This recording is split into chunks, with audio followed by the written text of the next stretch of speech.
Le coronavirus chinois ferait presque oublier les autres maladies hivernales qui sévissent chaque année entre décembre et mars. La ressemblance de ces symptômes avec ceux des virus saisonniers comme la fièvre ou des quintes de toux le rend d'ailleurs dans un premier temps difficilement identifiable.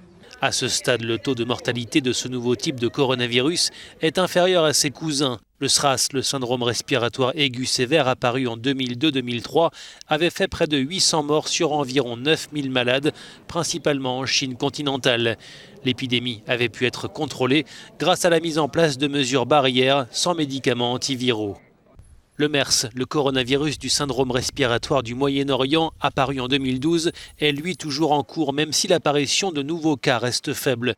Son taux de mortalité est en revanche bien plus élevé que le SRAS et le coronavirus chinois, 858 morts pour près de 2500 malades recensés. Beaucoup plus mortelle, la grippe porcine H1N1 en 2009 aurait fait 18 500 décès selon des statistiques officielles de l'OMS, nettement sous-évaluées selon des chercheurs qui ont avancé des chiffres autour des 200 000 morts.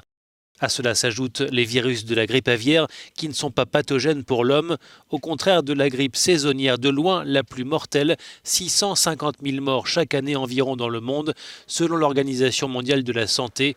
Les personnes âgées sont les plus vulnérables, d'où le recours régulier à la vaccination en Europe. Des chiffres qui permettent de prendre du recul par rapport au nouveau coronavirus chinois. À ce stade, il n'y a pas d'urgence sanitaire de niveau mondial, estime l'OMS, même si le niveau de préoccupation est élevé.